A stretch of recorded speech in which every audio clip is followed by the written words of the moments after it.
teman-teman semua, kenalin nama aku Sri Wayuni. Teman-teman semua bisa panggil aku Ayu.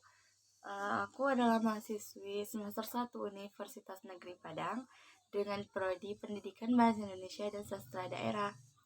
Aku BP 2021 dan di sini buat teman-teman yang belum subscribe bisa bantu subscribe YouTube aku dan jangan lupa like, komen juga channel ini kalau kalian suka dan semoga kalian bisa saling dukung aku karena dukung itu gratis loh guys. Dukungan dari kalian tuh berharga banget gitu loh.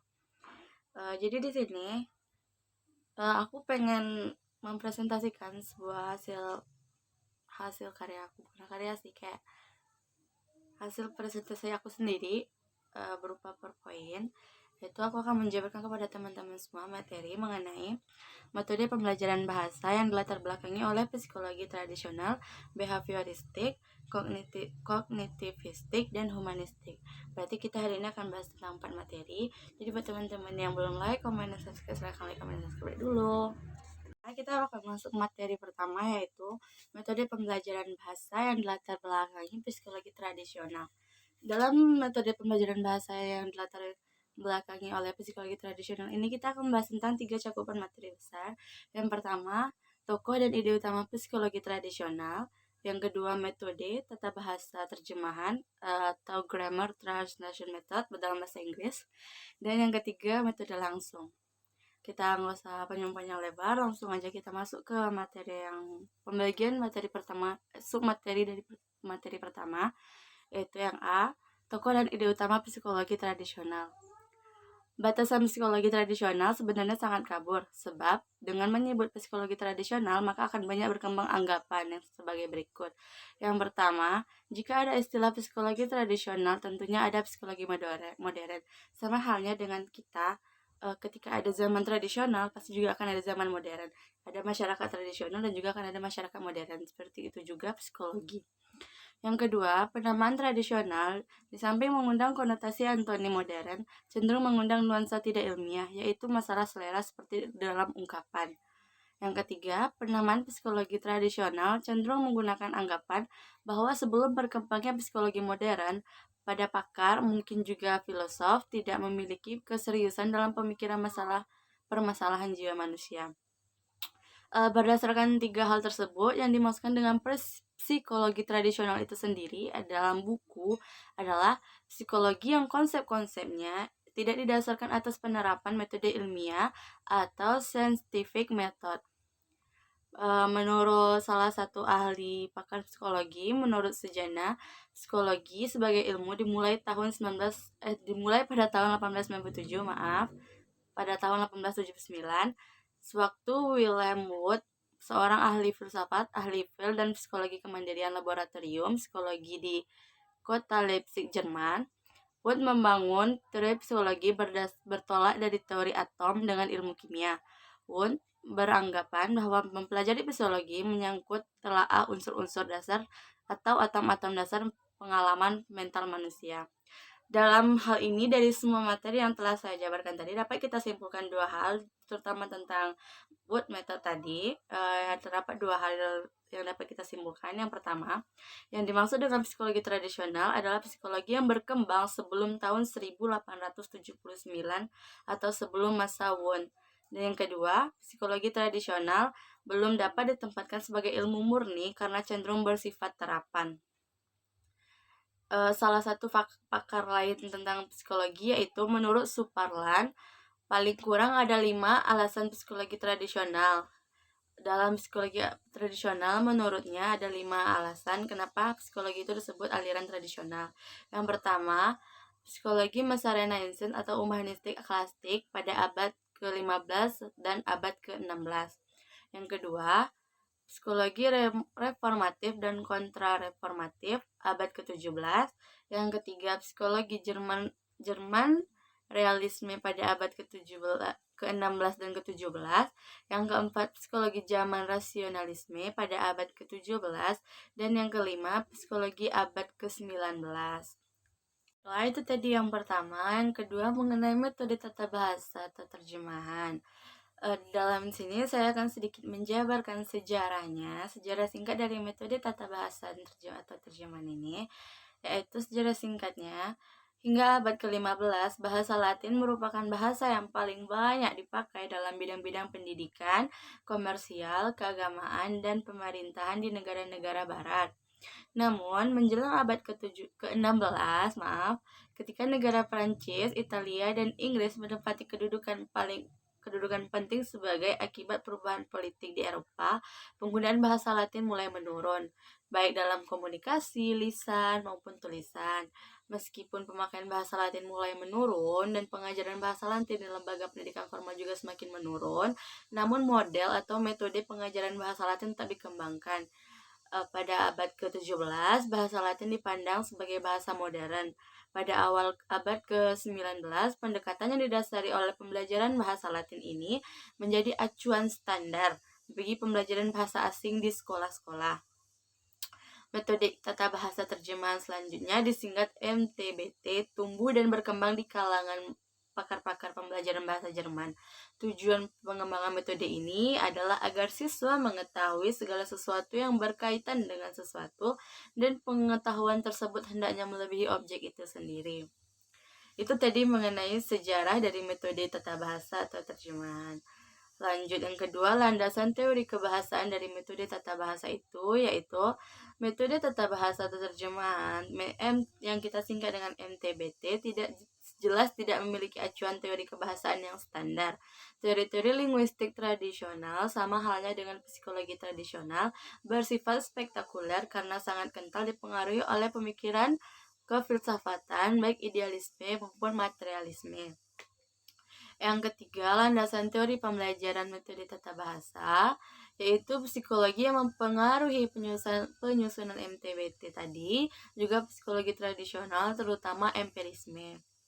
Lanjut materi yang terakhir, yang keempat, rancang bangun metode tata bahasa, yaitu yang pertama, tujuan belajar bahasa asing adalah agar seseorang dapat membaca teks-teks bahasa asing, mengembangkan disiplin mental dan intelektual. Yang kedua, fokus utama pembelajaran bahasa adalah membaca dan menulis. Yang ketiga, pemilihan kosakata yang dibelajarkan semata-mata didasari oleh teks-teks asing yang dibelajarkan. Yang keempat, kalimat merupakan unit pusat pembelajaran bahasa dan penerjemah. Yang kelima, selanjutnya, penekanan pembelajaran juga diletakkan pada keakuratan. Yang keenam, tata bahasa diajarkan secara dedukatif. Dan yang terakhir, siswa-siswa penutur asli bahasa target merupakan media pembelajaran bahasa asing. Materi kelima dari pembagian materi MTBT ini, pengembangan pola interaksi belajar mengajar dalam penerapan metode tata bahasa terjemahan, yaitu pola interaksi belajar mengajar. Selanjutnya itu disingkat dengan IBM. Dalam penerapan MTBT jelas bersifat satu arah. Maksudnya, ketika pelajaran MTBT ini hanya guru yang memberikan materi, tidak adanya lawan arah balik dari mahasiswa, yaitu dengan satu arah tersebut maka akan kurang terjadinya interaksi antara guru dan siswa. Teman-teman, kita lanjutin yang ketiga, bagian dari metode yang pertama tadi, yaitu metode langsung atau dalam bahasa Inggris disebut direct method. Maaf ya kalau patah-patah kalau bahasa Inggris. Kita bahas pengenai sejarah singkat dari metode langsung ini. Sejak tahun 1880, pakar-pakar linguistik seperti Henry Sweet dari Inggris, William Vitor dari Jerman, dan Paul Passy dari Prancis mulai menekankan perlunya organisasi profesi intelektual untuk mengembangkan ide-ide pembaruan yang memiliki kredibilitas dan keberterimaan yang tinggi. Pada tahun 1886 didirikan Asosiasi Fonetik Internasional atau The International Phonetic Association atau disingkat IPA. Pendirian IPA terutama dimaksudkan agar bunyi-bunyi bahasa dapat dituliskan secara tepat menggunakan lambang-lambang yang sama. Pakar linguistik dari Jerman yaitu Wilhelm Vitor menggunakan teori-teori linguistik sebagai landasan pembelajaran bahasa. Menurut Vitor, latihan-latihan yang akurat di bidang fonetik hendaknya memungkinkan guru melafalkan ujaran secara akurat. Pola-pola pengujaran merupakan unsur dasar yang lebih berarti daripada tata bahasa. Landasan teori kebahasaan dari metode langsung ini yaitu dari segi kesejarahan, metode langsung atau bisa kita singkat dengan ML dilandasi oleh prinsip-prinsip pembelajaran bahasa yang dikemukakan oleh Gowen pada pertengahan abad ke-19. Landasan teori pembelajarannya, meskipun penganjur ML tidak pernah mengungkapkan secara gamblang apa landasan teori pembelajaran yang digunakan, namun berdasarkan langkah-langkah penerapan ML dapat ditelusuri bahwa psikologi yang melandasi pengembangan ML adalah empirisme. Berarti sama kayak yang pertama tadi ya teman-teman. Lanjut materi selanjutnya, rancang bangun pembelajaran dalam ML tadi, yaitu pertama, pengajaran di kelas hendaknya semata-mata menggunakan bahasa target gitu loh. Yang kedua, hanya kosakata dan kalimat-kalimat yang nyata dipakai dalam kehidupan sehari-hari yang dibelajarkan. Yang ketiga, keterampilan berkomunikasi lisan hendaknya dibangun secara gradual dan diorganisasikan seputar tanya jawab antara guru dan siswa dalam kelas kecil secara intensif. 4. Tata bahasa diajarkan secara induktif dari khusus ke umum.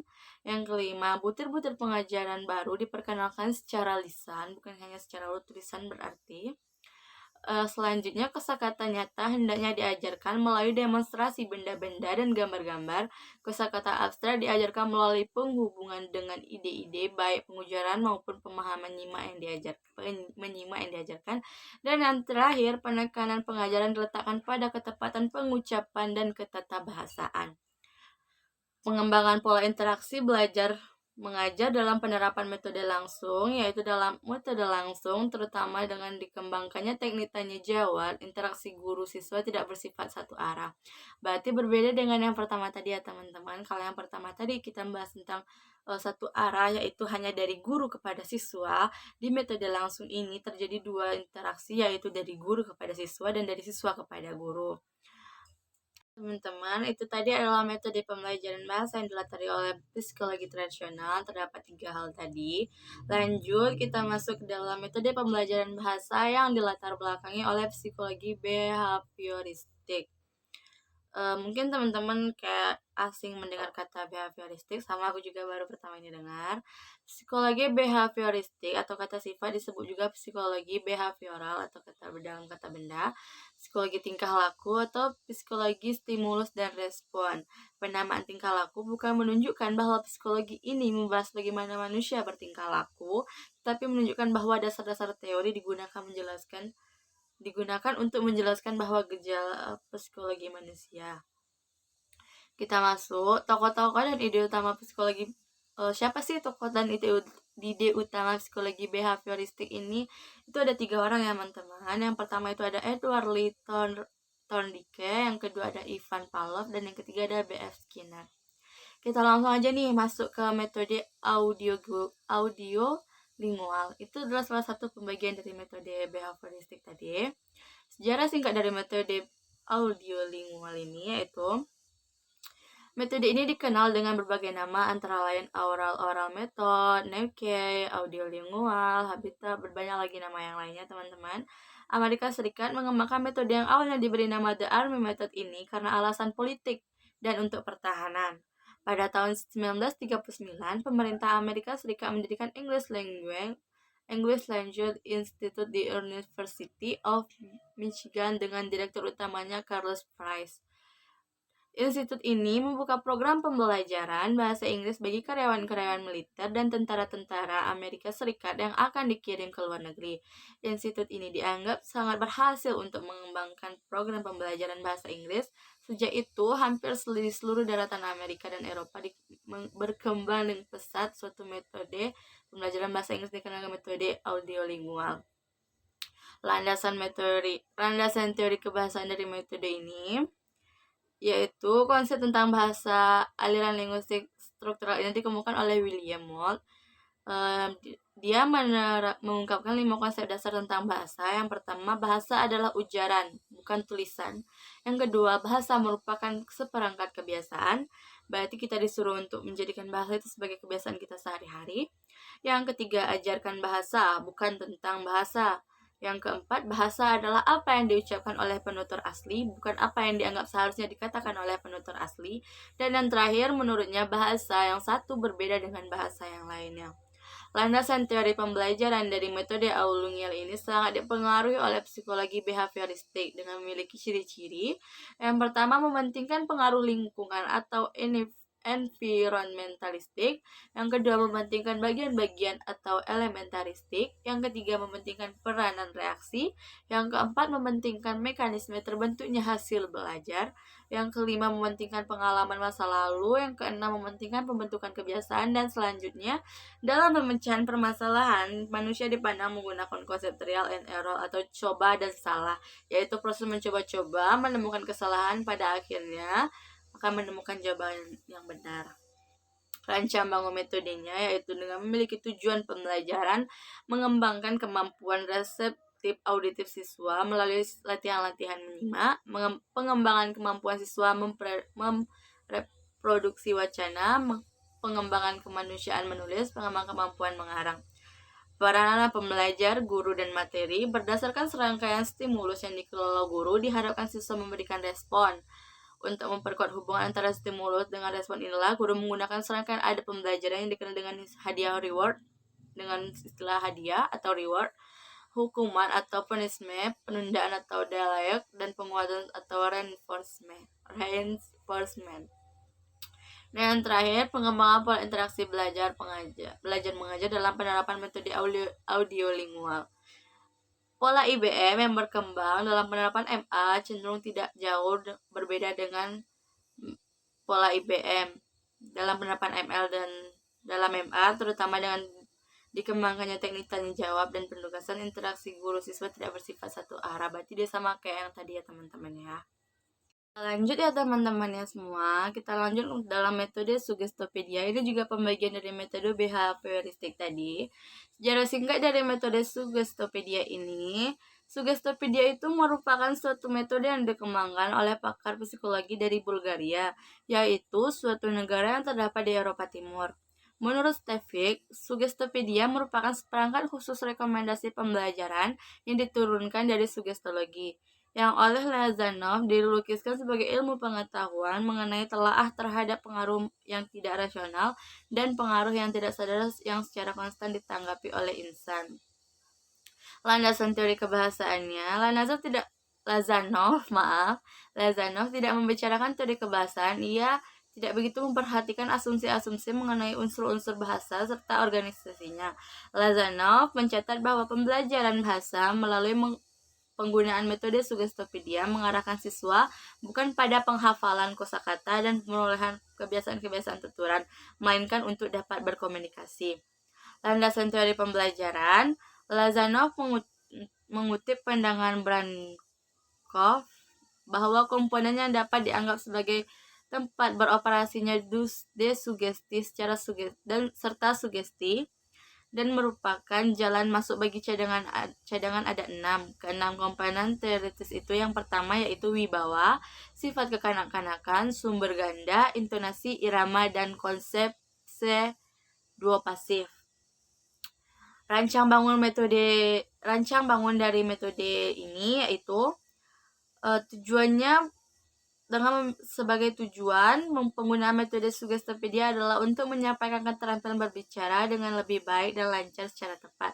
Ya, mungkin aku belum bisa menerapkan metode ini karena aku juga dari Padang gitu kan teman-teman semua. Jadi mungkin maaf kalau bahasa Indonesia aku masih sedikit patah-patah. Tapi insya Allah aku akan perbaiki untuk kedepannya. Baik, dari rancangan metode ini terdapat tujuan, silabus, tipe-tipe kegiatan pembelajaran dan pengajaran, peranan pembelajar, peranan pengajar, peranan materi pembelajaran, prosedur penerapan metode Suggestopedia.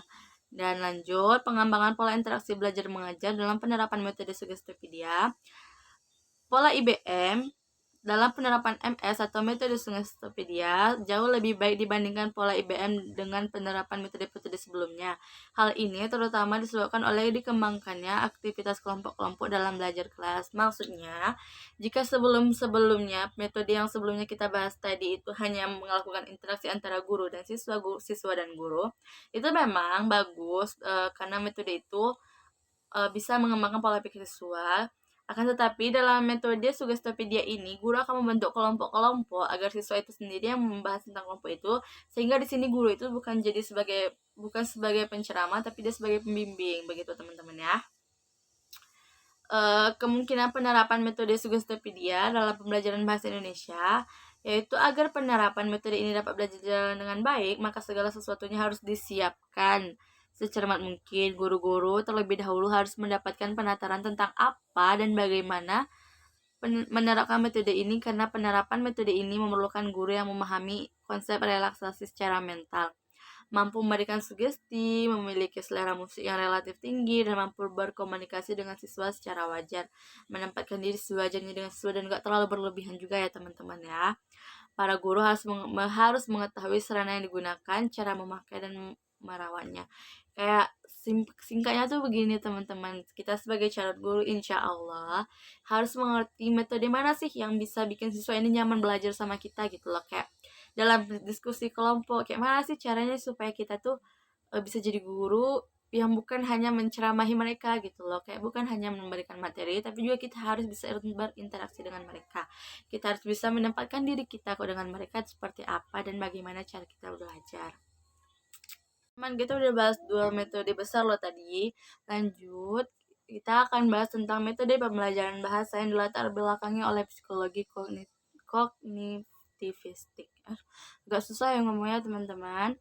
Baiklah, langsung aja. Berbeda dengan penganjur psikologi behavioristik, penganjur psikologi kognitivistik lebih mementingkan proses belajar daripada hasil belajar itu sendiri. Pada masa-masa awal mulai diperkenalkannya psikologi ini, para ahli mencoba menjelaskan bagaimana individu mengolah stimulus dan bagaimana individu tersebut dapat sampai ke respon tertentu, atau pengaruh aliran tingkah laku masih terlihat di sini. Namun, lambat laun perhatian para pakar tersebut mulai bergeser. Menurut teori ini, ilmu pengetahuan dibangun dalam diri seseorang individu melalui proses interaksi yang berkesinambungan dengan lingkungan.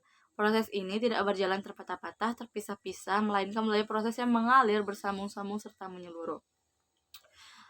Dalam teori ini ada 4 nih tokoh-tokoh utamanya, tokoh dan ide utama psikologi kognitivistik ini. Yang pertama itu ada Jean Piaget, yang kedua David Ausubel, yang ketiga Jerome Bruner, dan yang keempat itu ada kritik terhadap teori kognitif. Banyak ya teman-teman, ya Allah, ini udah berapa menit? Astagfirullah. Kita lanjut ya teman-teman, metode alamiah. Metode alamiah ini merupakan pembagian dari metode pembelajaran yang latar belakang oleh psikologi kognitivistik teman-teman, ya Allah. Jadi pertama itu ada metode alamiah. Sejarah singkatnya itu pada tahun 1977, Tracy Terrell, seorang guru bahasa Spanyol di California, mempublikasikan sebuah rancangan bagi filsafat pengajaran bahasa yang disebut pendekatan alamiah. Crescent, seorang praktisi pengajar bahasa di University of Southern California, sekaligus peneliti pemurian bahasa. Ada 2 butir pandangan Terrell dan Crescent yang relatif berbeda dengan pandangan pakar pembelajaran bahasa pada saat itu. Yang pertama, Terrell dan Crescent cenderung menyatakan maka pendekatan pembelajaran dirancang itu bersifat tradisional. Yang kedua, Terrell dan Crescent tidak mempermasalahkan istilah pendekatan, strategi, metode, dan teknik. Landasan teori kebahasaan dari metode ini yaitu Terrell dan Crescent memandang bahasa memiliki fungsi utama sebagai alat komunikasi. Penganjuran metode alamiah sangat menentang prinsip kebahasaan yang dianut penganjur metode audiolingual yang memandang bahasa sebagai serentetan kaidah gramatika yang harus dikuasai siswa. Dalam metode alamiah, aspek bahasa yang dipentingkan adalah makna dan pesan, bukan kaidah. Landasan teori pembelajaran metode ini yaitu berdasarkan temuan-temuan penelitian itu dianjurkan 5 hipotesis tentang pembelajaran bahasa. Yang pertama hipotesis pemerolehan, yang kedua pemantauan, yang ketiga urutan alamiah, yang keempat masukan, dan yang kelima hipotesis saringan afektif. Rencana bangun metode ini yaitu terdapat tujuan, silabus, tipe-tipe kegiatan pembelajaran dan pengajaran, peranan pembelajar, peranan guru, peranan materi pembelajaran, serta prosedur pembelajaran. Nanti materinya bakal aku kirim, aku bikin aja di deskripsi. Nanti teman-teman kalau mau materi PowerPoint-nya boleh teman-teman klik nanti masuk ke blog aku gitulah. Lanjut, pengembangan pola interaksi belajar mengajar dalam penerapan metode alamiah, yaitu pola IBM dalam MS cenderung lebih bersifat artifisial atau buatan karena dikondisikan melalui aktivitas belajar. Sedangkan pola IBM dalam MAL bersifat alamiah. Pola IBM dalam MS cenderung lebih tertib karena otoritas guru cukup menonjol. Sementara itu, pola IBM dalam MAL cenderung tergantung pada kondisi siswa. Nah, terlanjut nih teman-teman. Ada sebuah metode yang disebut metode kompetensi komunikatif atau pendekatan komunikatif. Nunan mengungkapkan bahwa untuk memahami pendekatan komunikatif hendaknya dipedomani 8 hal. Namun, dia juga menyatakan bahwa pendekatan komunikatif hendaknya didasarkan atas kurikulum yang berpusat pada siswa, bukan kurikulum yang berpusat pada guru, apalagi kurikulum yang berpusat pada materi. Dalam kurikulum yang berpusat pada siswa, maka faktor terpenting adalah pembelajaran, bukan pengajaran. Berarti kalau kurikulum guru, yang terpenting itu pengajaran, gitu ya teman-teman. Pendekatan komunikatif didasarkan atas kajian bahasa secara kontemporer, serta didasarkan atas kajian teori pembelajaran bahasa yang berakar pada teori kognitistik. Pengertian dari pengertian dari pendekatan komunikatif itu apa sih gitu kan? Konsep atau kompetensi komunikatif adalah keterkaitan dan interrelasi antara kompetensi gramatikal atau pengetahuan kaidah-kaidah gramatika dengan kompetensi sosiolinguistik atau pengetahuan tentang aturan-aturan penggunaan bahasa. Apa sih latar belakang dari perkembangan pendekatan pembelajaran bahasa komunikatif itu? Menurut Imran, permunculan dan perkembangan pendekatan pembelajaran bahasa komunikatif dilatar belakangi sekurang-kurangnya ada 3 disiplin ilmu. Yang pertama psikologi, yang kedua linguistik, dan yang ketiga sosiolinguistik dan psikolinguistik. Sementara itu, menurut Ali mengemukakan asumsi-asumsi psikologi yang melatar belakangi pertumbuhan dan perkembangan pendekatan komunikatif, yaitu yang pertama, keseluruhan lebih berarti dari penjumlahan bagian-bagian. Yang kedua, belajar adalah tanggung jawab siswa. Yang ketiga, bagaimana kita sebenarnya belajar bahasa sehingga mahir. Yang keempat, belajar akan lebih efektif jika siswa mengetahui apa yang dilakukannya dan mengapa hal itu dilakukan. Dan yang kelima, tidak semua hal merupakan kesalahan. Penerapan pendekatan pembelajaran komunikatif dalam proses belajar mengajar di Indonesia nih teman-teman. Yang pertama itu ada ciri-ciri penerapannya, yaitu makna merupakan hal yang terpenting. Ini menurut Bromfield dan Winokur pada tahun 1983 ya teman-teman. Yang kedua, percakapan kalau digunakan harus berpusat di sekitar fungsi-fungsi komunikatif dan tidak dihafalkan secara normal.